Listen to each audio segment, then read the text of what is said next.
Hey, my Jujubes, welcome back to the channel. How are you guys doing today? It's Monday. It is Monday, but I am going to have a fabulous week because if you don't know, I am going to AspireCon, okay? I leave on Friday morning, bright and early, and I'm going to Dallas, Texas with all of my book cousins and Ashley Antoinette. I am so excited. I have been waiting for this trip since last year. Okay, so I am beyond excited. So I'm so excited that I skipped my intro. If you are new here, please don't forget to like, share, comment, and subscribe. I would greatly appreciate it. I am at 192 subscribers, so I am 8 subscribers away from 200. As soon as I get to 200 subscribers, guys, I will be doing a giveaway. So please, please, please find 8 friends, send them over here so they can come and chop it up with us and, book review, Shop Fridays, good conversation, they can come on over.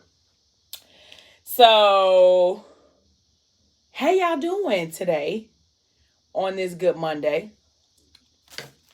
Today I have king crab, mussel. Well, I'm going to call it prince crab because it's not the real big ones. King crab, shrimp, mussels. That's it in my sauce. So, what's up, y'all? I'm going to get into this book, but let me get a few of these bites. So, I have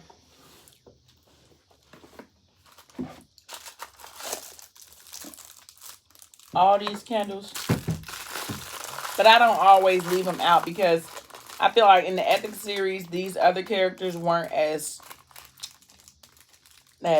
dominant, or as mentioned. So I do have Issa for all the Issa lovers. And I do have Miki. Excuse me. I won't call him.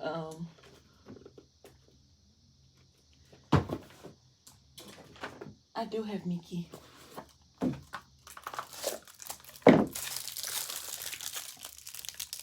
I am a fan, okay? For those of you who don't know, I'm a diehard fan, okay? Like, I feel like me and Ashley's sisters. I'm such a fan. But I have them all, but I didn't put them in the videos because even though they are mentioned in the story, they're not as relevant, or I ain't gonna say relevant because they're all relevant, but they're not as mentioned or talked about as Ethic and Messiah in the Ethic series. So, but I will have them, the other ones, on when I make it to the Butterfly series. So be on the lookout for them. Sorry. When I make it to the Butterfly series. I don't even remember where I left off at, y'all.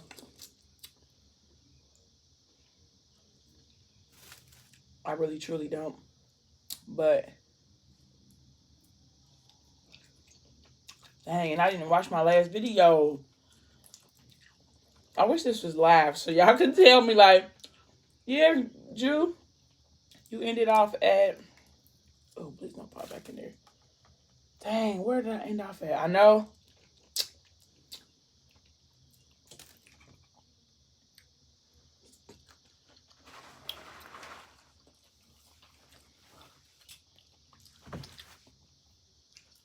I think I ended off with...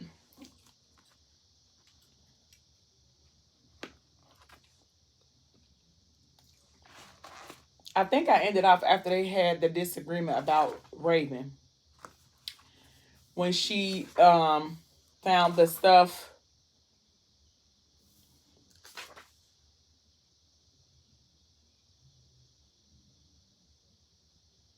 When she found Raven's, like, her shrinery stuff that Ethic had for her, I think that's where I left off at. And she went back home because she felt like she was basically playing a role or holding a spot or filling a spot for a ghost. You know what I mean? Like, he never opens up about Raven because I guess he just feels like that's a part of his life that he just don't want to share with her right now.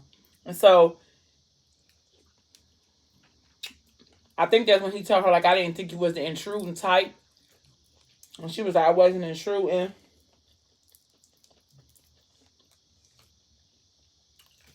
And that's when he told her that it wasn't her place. Okay, I think I did, because I remember me saying like he was out of order for that. As much as I love Ethic, I felt like, don't tell me that that's my place.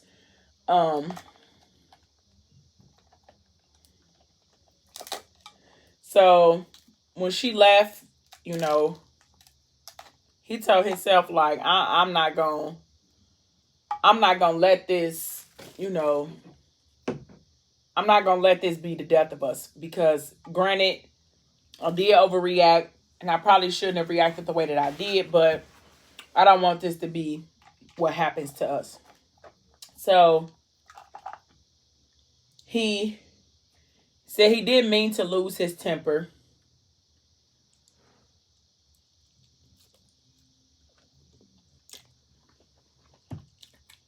All right, closing my book. The wind. He didn't mean to lose his temper. It was just what he didn't expect that to happen. He didn't expect to walk upstairs and see Alani holding. Stop. He didn't expect to walk upstairs and see Alani holding Raven's dress, you know, in her lap so intimately. You know what I'm saying? Like I said, I don't think that it was right. I think that he definitely could have handled the situation a lot better. Like, he didn't have to use this to weigh that down. He didn't have to react the way he did, but I think the surprise is what really caused him to cut up the way he did. These are really prickly. Okay, like I wish I had some scissors. And I don't think I have none.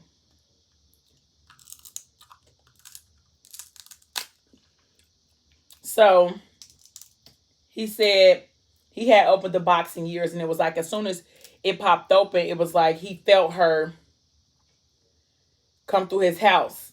Like she tapped him on the shoulder and said, "Baby, I'm home." And so he picked up the phone, tried to call Alani. Of course, she didn't answer.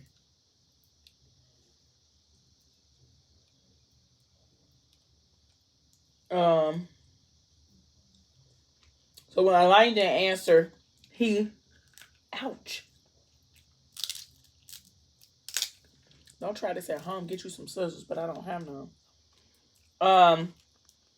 When Alani didn't answer, he went back to the closet and pulled down the box with Raven's stuff in there. Now, granted, like I said, he hasn't pulled that out in years. Because, what's my man name? Easy is like 7. And you remember, Raven died while he was a baby. Like a baby. So, he hasn't revisited probably since then. So, he goes in there, look at the picture, say how beautiful she is. And he decided that he was going to take the picture and give it to, and put it in Easy's room so that Easy could have a picture of her. So, he took it in Easy's room and hung it on Easy's mirror. And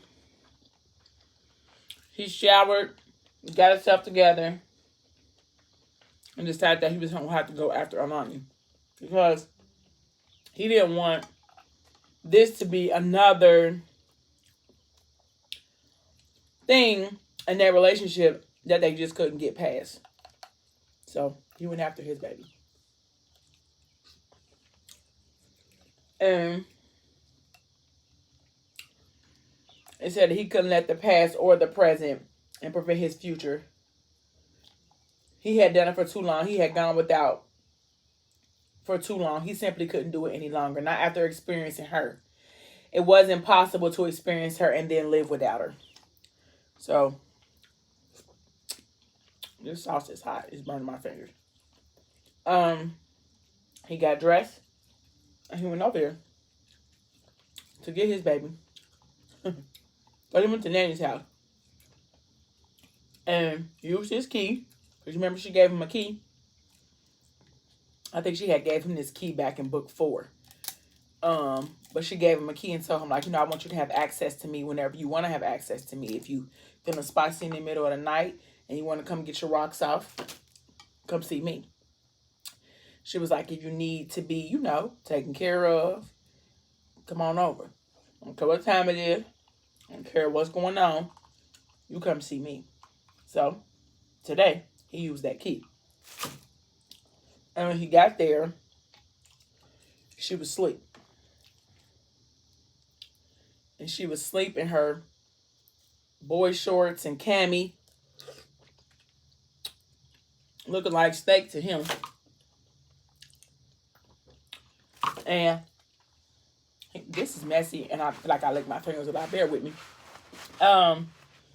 He hears the music playing in the background, the bottle of wine that she has sitting at the floor. Because, Alana, she's a wine drinker. She drinks wine for every occasion. If she's happy, she's drinking something sweet and smooth. If she's sad, she's drinking something red and bitter. She's a wine connoisseur when it comes to emotional drinking. So, it says, this scene ain't for kids. So if you're a kid, don't listen. Get on out. But it says the ethic bricked as soon as he walked into the bedroom. Because there she was in the bed. The silhouette of her body beneath the sheets was beautiful. She had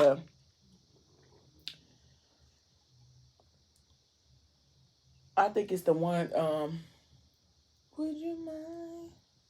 It's a Janet Jackson song. I think it's I Just Wanna Touch You, Tease You. I think that's the song. I think. But, anyway.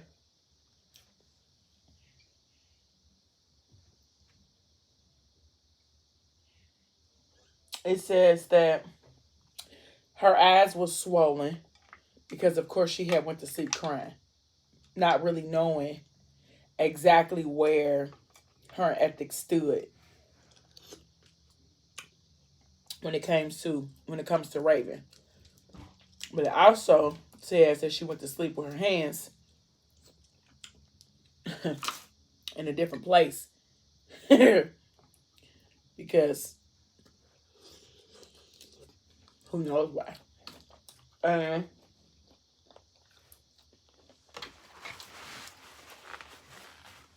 so he saw her, and like a creep. Yeah, that's the song that I was saying. I just wanna. But sorry, I had to set the mood for y'all. So he got on his knees at the head of the bed and watched her sleep, trying to pull himself together because she was, making him spicy. And in the process of it, I think he began to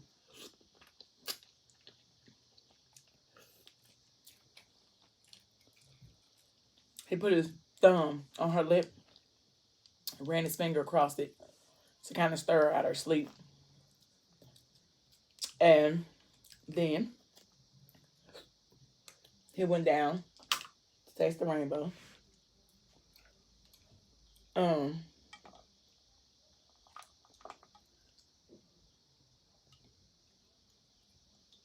Hold on, y'all. Oh, so he kissed her mouth. Sorry. And in the process, she stirred. Because I'm sure she thought she was dreaming. Because I was like, what is going on? And he told her he was sorry.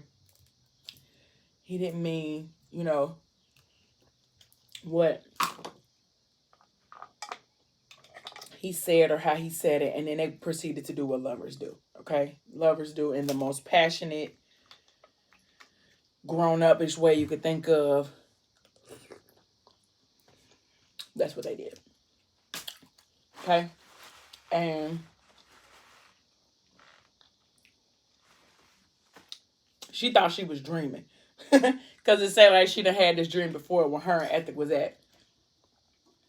Well, her Ethic had been at odds before. She would always had this dream. And this time she thought that she was dreaming. But this time, baby, this was all real. All this loving he was giving you, this is all real. Go ahead and wake up. Go ahead and wake up, Alani. Go ahead and join in on this. And she did.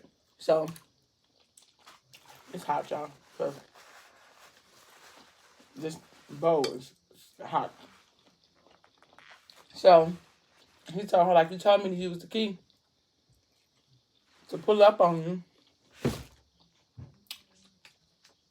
I'm messing my book up and I'm mad about it. To pull up on you when I want to taste your rainbow. You said to pull up. And he's all like, you been playing down there? I could tell. Baby, I can taste it, he said. He said, don't waste this on your fingers. Like, every time you feeling spicy, you come check with me, and I'll take care of your needs. He's so mannish. And like I said, they did what lovers do. I can't even really get into detail, because there are kids who watch this, but my channel was not for kids, but y'all know what they did and how they did it. So after they made it past the first round,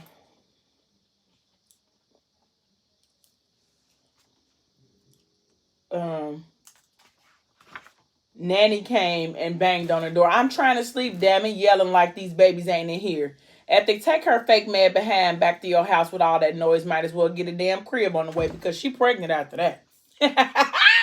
Then got caught at Nanny's house. And after talking about, yes, ma'am. All right. Talking about, you about to get me in trouble. And then she talking about, I think I need punishing. So they went back for another round of what grown-ups do. In all the ways that grown-ups do it. This is really poking me, guys. I don't even know how to open this because it's so prickly. So I think eventually, after they laid there for a minute, she said something about how pretty the sun was when it rises. And he said he don't pay attention to nothing when he with her. So basically ain't nothing prettier than her. So they laid there and they talked for a minute, and she told him like she don't like his beard.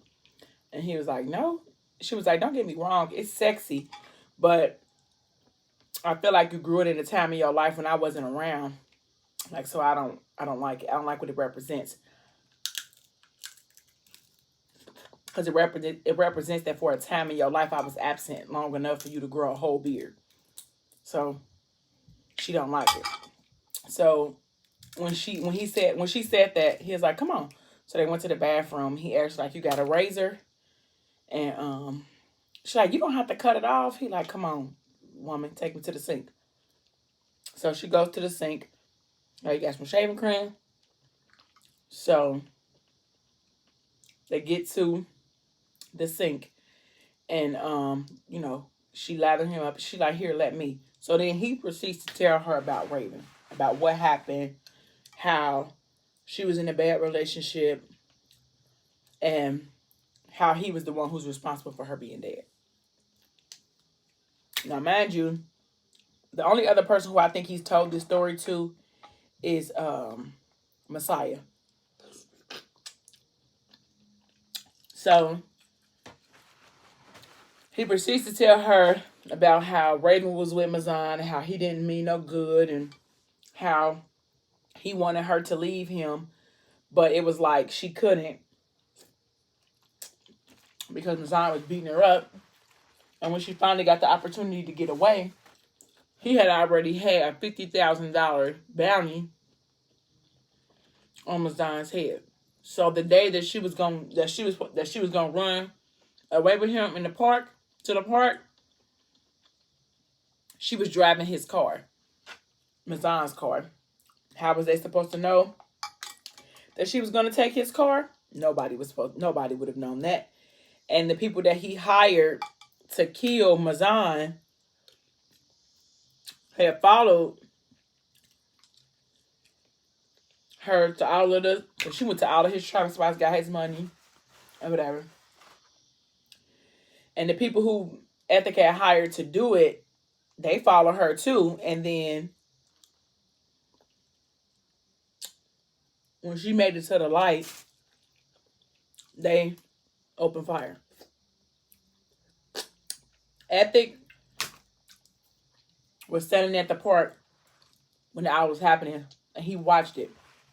He interfered because he even took his gun off his hip and was shooting the people who he hired to kill Mazan because they was killing Raven.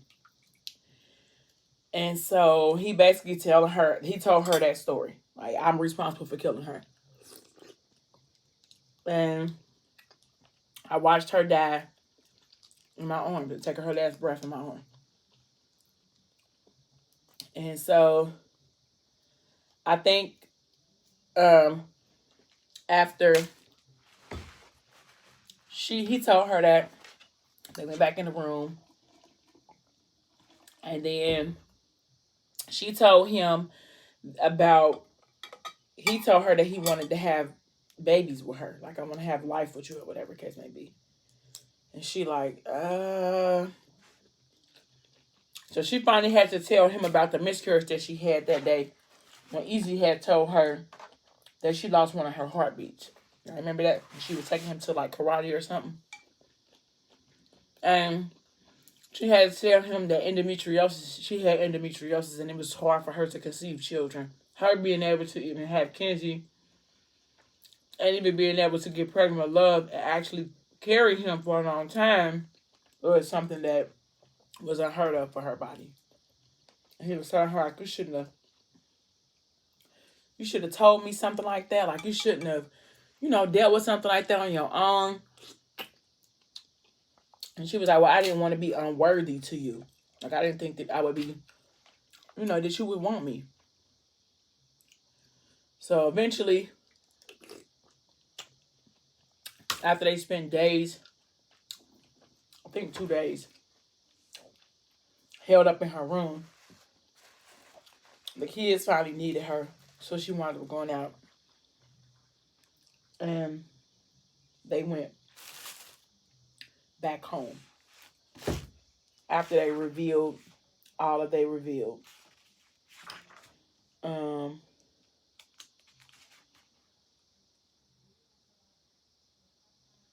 She told him that she didn't want him to call her Lanika anymore.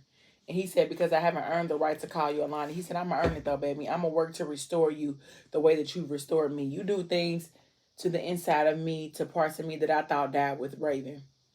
And then she said, how do I compare to a ghost? He said, you don't have to compete. It isn't a competition. I'm a different man than I was all those years ago. She was the young love. You're the love that I'll grow old with. He said, I always acknowledge her because of what we had was beautiful. What we could have had and the unknown of where that would have gone, how it could have grown is what haunted me, still haunts me. But when I met you, I don't know, it was like I stopped being afraid of the ghost of love, of possibility. There's just something about you. You satisfy my soul.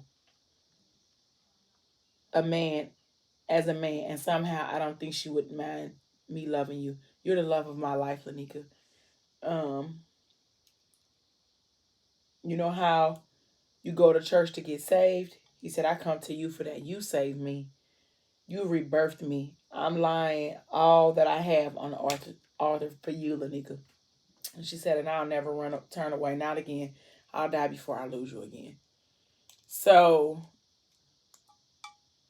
that's when he told her about, having a baby and what he wanted to do. And she broke the news to him about the trouble she has conceiving. Of course, he told her, like, we'll pay the doctors, whoever we need to, so we can be okay whenever you ready. I'm full, and I'm just going to keep on eating like I'm not. Seafood is so good to me, y'all.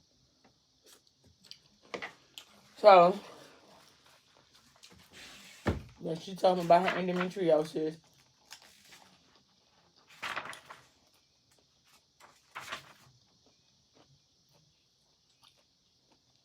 Mm-hmm. So I'm gonna stop right here. I know I can keep going, but I won't. So this next chapter just really is about Bash and Morgan. She's in the library trying to finish her homework. She got to be about 7 months pregnant at the time. And she goes in to finish her homework and she's having trouble, like, trying to remember, pregnancy brain. And Bash comes and asks her, like, do you need help or whatever? And she's like, yeah, I can't figure out why I can't remember these small details or whatever. So he break it down to her in a way that she can remember. And then he asks to rub her feet. So he rub her feet. She's not really sweet on Bash. She just is allowing him to feel the void that she has. And so he was like, come on, I think you need to take a break. We can go downstairs and, I got something set up for you or whatever. And so he goes downstairs and it's like a black car that pulls up and she like, what's this? He like, this is my mom. And she like, I don't know if we are even, at that stage of our friendship or whatever this is for me to be meeting your parents. And he was like, it's not a big deal, Morgan. And then he was like, well, maybe if you, and he was like, Morgan, this is Christiana, my mom. Mom, this is Morgan. They meet each other. She's like, nice to meet you, Morgan, or whatever. And she's, from London, so she has this accent. She's real snooty. I don't like the mom either. And so she gets in the car, and he like, maybe, I'll do your chemistry homework for you. And she was like, oh, you would be such a nice boyfriend if you did. And then he was like, well, what would I do if I finish this calc, I think, homework? She was like, oh, you a whole husband, boy. And, he laughed. He was like, go ahead and have a good time. So he took Christiana. So Christiana took Morgan to their estate that they have in Michigan. And she kind of gave her like a spa day to relax and basically told her that she's marrying it. She's going to, well, not marrying it, but she's going to be a part of a good family and that Bash really does love her and she can learn to love him. And she was just telling her, like, me and Bash are friends. She was like, yeah, for right now. Bash is patient in that way. He'll stay around until you love him back, basically. And Morgan was like, okay. So they kind of like, had a little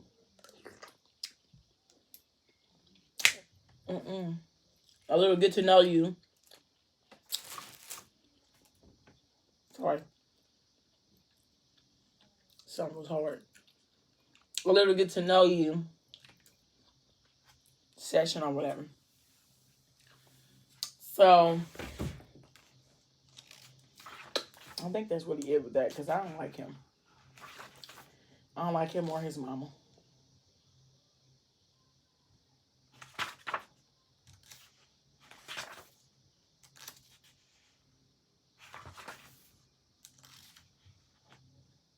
Oh. And